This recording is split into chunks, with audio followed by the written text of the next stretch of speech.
হঠাৎ আমার ছেলে আমাকে বলতে শুরু করল, আম্মু, অনেক আগে আমি 5টা মেয়ের সাথে মিশেছি, কিন্তু তারা শুধু সুখ পেয়েছে, আমার কাছে আদর ভালোবাসা একটুও পায়নি।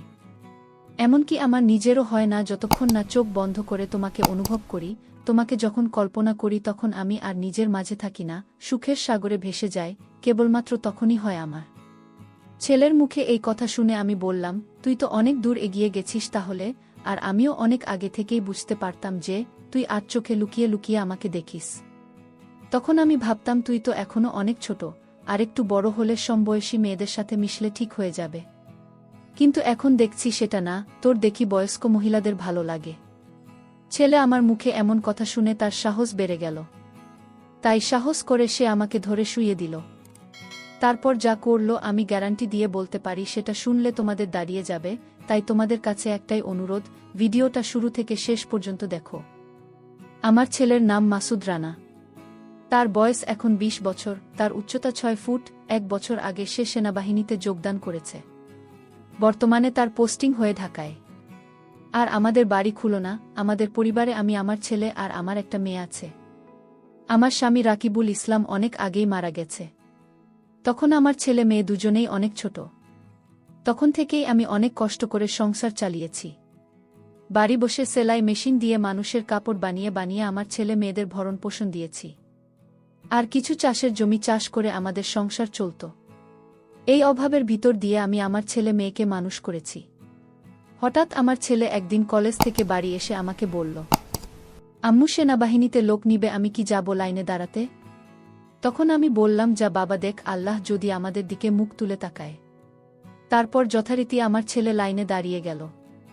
আর আমার ছেলে সব দিক থেকে পারফেক্ট ছিল, তাই তার চাকরিটা হয়ে গেল। কিন্তু আমার খুব কষ্ট হতে লাগল, কারণ আমার ছেলের যে বয়সে খেলাধুলা করার সময়, শুধু অভাবের জন্য সেই বয়সে তাকে আজকে চাকুরিতে যেতে হচ্ছে। তারপরে ও কিছুই করার নাই। কিছুদিন পরে আমার ছেলে চাকুরিতে চলে গেল। আমার ছেলে চাকুরিতে যাওয়ার পরে আমি একটু ভয়ে ভয়ে থাকতাম, কারণ আমার মেয়েকে দেখতে অসম্ভব সুন্দরী। এলাকার বুড়ো থেকে গুঁড়ো সবাই তাকে বিয়ে করতে চায়। আমার মেয়ে সবে মাত্র ক্লাস 9-এ পড়ে। আর এখন আমাদের বাড়িতে শুধু আমি আর আমার মেয়ে থাকি। বাড়িতে কোনো পুরুষ মানুষ নাই। তাই একটু ভয়ে থাকি সব সময়, কেউ যদি এসে জোর করে আমার মেয়ের সর্বনাশ করে দেয়। তারপরে ও কিছুই করার নাই। আমি আমার মেয়েকে স্কুলে দিয়ে আসি, আবার স্কুল ছুটি হলে আবার আমি তাকে নিয়ে আসি। সরি বন্ধুরা, আমার নিজের বর্ণনা এখনো দেওয়া হয়নি। আমার বয়স 35 বছরও। আমি দেখতে অসম্ভব সুন্দরী, সব দিক থেকে একদম পারফেক্ট। আমার গায়ের রং ফর্সা, লাল টকটকে ঠোঁট, দীঘল কালো চুল, টানা টানা চোখ, সব মিলিয়ে আমার কামনাময়ী মহিলা আমি। দেখতে দেখতে অনেক দিন কেটে গেল। আমার ছেলে ও নিয়মিত বাড়িতে টাকা পাঠায়। আমার ছেলের টাকায় খুব ভালোভাবে আমাদের সংসার চলছে। আমার ছেলের সরকারি চাকরির বেতনের টাকায় আমার সৌন্দর্য যেন দিনকে দিন বেড়েই চলেছে। এদিকে আমার ছেলে গর্বে আমার বুক সবসময় ফুলেই থাকে। 7 বছরে ভাঙা ঘর থেকে পাকা ঘরের কাজ শুরু করেছে আমার ছেলে। হঠাৎ আমার ছেলে ছুটিতে বাড়িতে আসলো। তখন আমি তাকে বললাম, অনেক তো কষ্ট করছিস, এবার একটা বিয়ে করো। আমি অনেক দিন থেকেই তোর বিয়ের কথা ভাবছি। তখন আমি অনুভব করলাম আমার ছেলে আমার কথা এড়িয়ে যাচ্ছে। তখন আমি তাকে বললাম, আমি তোকে কি বলছি তা তোর কানে যাচ্ছে না? তখন ছেলে আমাকে বলল, আমি এখন বিয়ে করতে পারবো না। আমি তখন বললাম, কেন পারবি না? তোর তো বিয়ের বয়স হয়েছে, আর তাছাড়া তোর বোন ও বড় হয়ে গেছে। তাকে বিয়ে দিলে আমি একা একা এই বাড়িতে কিভাবে থাকব? এইসব কথা বলতে বলতে হঠাৎ দেখি আমার ছোট ভাই আমাদের বাসায় আসলো। আমার ছেলে ছুটিতে এসেছে শুনে আমার ভাই আমাদের বাড়িতে আসছে। সে সারাদিন আমাদের এখানে থেকে বিকেলে যাওয়ার সময় আমাদের সবাইকে নিয়ে যেতে চাইল, কিন্তু আমরা না যাওয়াতে জোর করে আমার মেয়েকে তার সাথে নিয়ে গেল। আর বলল 2 দিন পর মা ছেলে গিয়ে বেরিয়ে আসবে আর রিয়াকে নিয়ে আসবে। আমাকে আর আমার ছেলেকে নিয়ে যাওয়ার জন্য এমনটা করল। সন্ধ্যা থেকে আকাশটা মেঘলা হয়ে আছে, তাই আমার ছেলেও সন্ধ্যা থেকেই বাসায় আছে। আমি ভালো করে সরিষার তেল দিয়ে কিছু ঝাল মুড়ি মাখিয়ে নিয়ে ছেলের রুমে গেলাম। তারপর মুড়ির বাটিটা ছেলের পাশে রেখে তাকে বললাম, নে ঝাল মুড়ি খা। তারপর দুইজনে মিলে ঝাল মুড়ি খেতে শুরু করলাম। ঝালো মুড়ি খেতে খেতে আমি ছেলেকে প্রশ্ন করলাম, আচ্ছা বাবা, একটা সত্যি কথা বলতো, তুই কি কাউকে পছন্দ করিস? তখন আমার ছেলে আমার হাতটা ধরে বলল, হ্যাঁ, একজনকে খুব ভালো লাগে আমার, আর আমি এটাও জানি তাকে আমি পাবো না। তখন আমি বললাম, কেন পাবি না? আমার ছেলে কি দেখতে খারাপ নাকি? সে কি এমন মহাসুন্দরী মেয়ে যে তোকে পছন্দ করবে না? তখন আমার ছেলে আমাকে বলতে শুরু করলো, আম্মু তুমি দেখি রেগে গেলে। আমার যাকে ভালো লাগে তার কথা দুনিয়ার কাউকে আমি বলতে পারবো না। ছেলের এমন গম্ভীর কথা শুনে আমি কিছুক্ষণ অবাক হয়ে ছেলের দিকে চেয়ে থাকলাম। তারপর তাকে বললাম, এটা কি কথা রে বাবা? আমাকে বলতে না পারিস তোর ভাবি মানে রহিমের বউয়ের কাছে বলিস? আমি তো জানি তুই রহিমের বউয়ের সাথে অনেক ফ্রিভাবে কথাবার্তা বলিস। তখন ছেলে আমাকে বলল, তা না আম্মু, তুমি আমার সবচেয়ে বড় বন্ধু, তাই তোমাকেই যেহেতু বলতে পারছি না, সেখানে ভাবিকে কিভাবে বলবো? তখন আমি তাকে আবার বললাম, আচ্ছা তাহলে বলো কে সে, কোথায় বাড়ি, কোনো বাড়ির মেয়ে, মেয়েটি দেখতে কেমন? তখন ছেলে আমার কথার কোনো উত্তর দিল না, সে চুপ করে বসে থাকল। তারপর আমি একটু রাগান্বিত ভাব নিয়ে সেখান থেকে চলে এলাম। এদিকে ঘন ঘন বিদ্যুৎ চমকাচ্ছে, আকাশটা কালো হয়ে আছে, রাতের তারাগুলো না জানি কোথায় লুকিয়েছে। এদিকে আমার ছেলে জানালার গ্লাস খুলে দিয়ে ঠান্ডা হাওয়া গায়ে নিচ্ছে। হঠাৎ তার মনে পড়ল আমার জন্য যে জিনিস নিয়ে আইছিল সেগুলো দেওয়া হয়নি। সে আমার জন্য নতুন একটি অ্যান্ড্রয়েড ফোন নিয়ে আসছে, আর একটা স্বর্ণের চেইন, আরও কিছু জিনিস নিয়ে আসছে আমার জন্য। কিন্তু আমার ছেলে সেগুলো এখনো আমাকে দেয়নি, আর আমি সেগুলোর ব্যাপারে কিছুই জানি না। যাই হোক বন্ধুরা, আমি রান্না বান্না শেষ করে আমার ছেলেকে ডাক দিলাম, আয় বাবা খেয়ে নে, ঝড় আসতে পারে, কারেন্ট চলে গেলে খেতে ঝামেলা হবে। ছেলে ও আমার কথা মতো তাড়াতাড়ি চলে এলো। তারপর আমি আর আমার ছেলে দুইজনে একসাথে খেয়ে নিলাম। তারপর ছেলে আমাকে বলল, আম্মু আমার রুমে আসো তো একটু। তখন আমি বললাম, তুই যা, আমি থালা বাসনগুলো গুছিয়ে আসছি। আমার ছেলে তার রুমে গিয়ে শুয়ে পড়ল। কিছুক্ষণ পর আমি কাজকাম শেষ করে হাত মুছতে মুছতে ছেলের রুমে গেলাম। তারপর তার পাশে গিয়ে বসলাম আর ছেলেকে বললাম, কিরে বাবা, কি হয়েছে? সাথে সাথে ছেলে উঠে আমার হাত ধরে বলল, আম্মু আমি তোমার জন্য কিছু জিনিস নিয়ে এসেছি। তখন আমি তাকে বললাম, কি নিয়ে এসেছিস বাবা? তখন ছেলে এক এক করে শাড়ি, ব্লাউজের কাপড়, একটা বোরকা, একটা শীতের জামা ও একটা প্যাকেট দিল আমাকে। কিন্তু প্যাকেটটি আমার হাতে দেওয়ার সময় ছেলে ভয়ে ভয়ে ছিল, কারণ ওই প্যাকেটের ভিতর আমার ছোট জামা কাপড় আছে। সেটা দেখার পর আমি কি বলবো সেটাই ভাবছে হয়তো সে। তারপর আমি প্যাকেটটা খুলতে খুলতে ছেলেকে বললাম, এত কিছু আনার কি প্রয়োজন ছিল?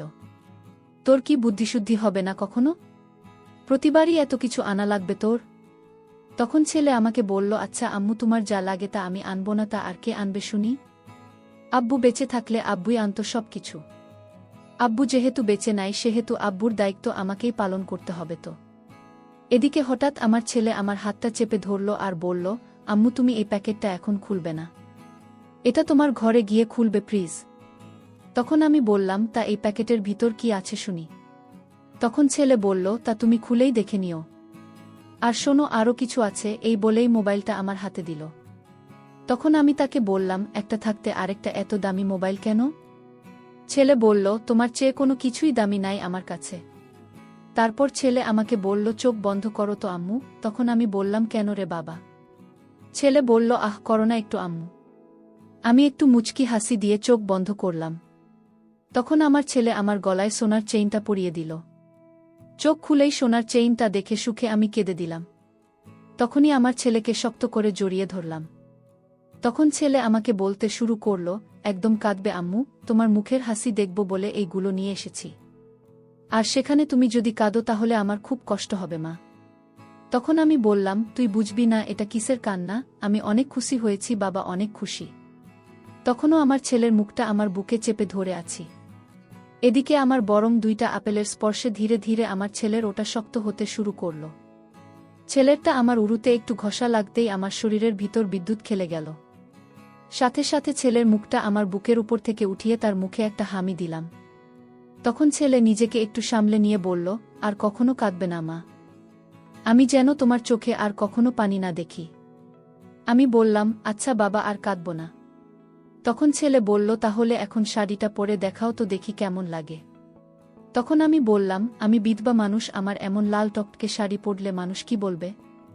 ছেলে বলল, কে কি বলল তাতে তোমার কি যায় আসে? আর এখানে মানুষ আসবে কোথা থেকে? মানুষের সামনে না পড়তে চাইলে পড়ো না, এখন আমাকে তো পড়ে দেখাও। আমার খুব মন চাইছে সাজুগুজু করলে তোমাকে কেমন লাগে সেটা দেখতে। তখন আমি বললাম, আমার বাবা এনেছে আর আমি পরব না তা কি করে হয়? তবে মানুষের সামনে কখনো পড়তে বলিস না কিন্তু। তখন ছেলে বলল, ঠিক আছে আম্মু। আমি শুধু আমার সুন্দরী মাকে দুচোখ ভরে দেখতে পেলেই হলো। তখন আমি একটু মুচকি হাসি দিয়ে বললাম, যা দুষ্টু সুন্দরী বলে আমাকে। মনে মনে আমার কিন্তু গর্ব হতে লাগল, কিন্তু ছেলেকে সেটা বুঝতে দিলাম না। তারপর আমি শাড়িটা নিয়ে আমার রুমে যাচ্ছি। তখন একটু পেছন ফিরে দেখি ছেলে আমার দিকে হা করে তাকিয়ে আছে। তারপর আমার রুমে এসে শাড়িটা পরে আবার আমার ছেলের রুমে গেলাম। তখন ছেলে আমাকে দেখে বলতে শুরু করল, এ আমি কাকে দেখছি? আমি এতদিন আমার যে আম্মুকে দেখেছি তার সাথে তো এই মানুষটির কোনো মিল নেই। আমার ছেলে আমার হাতটা ধরে তার পাশে বসালো। তারপর হা করে মায়াবী চোখের ভ্রুর উঠানামা করে দেখতে থাকলো আমাকে। তখন আমি বললাম, আচ্ছা বলতো কেমন লাগছে আমাকে?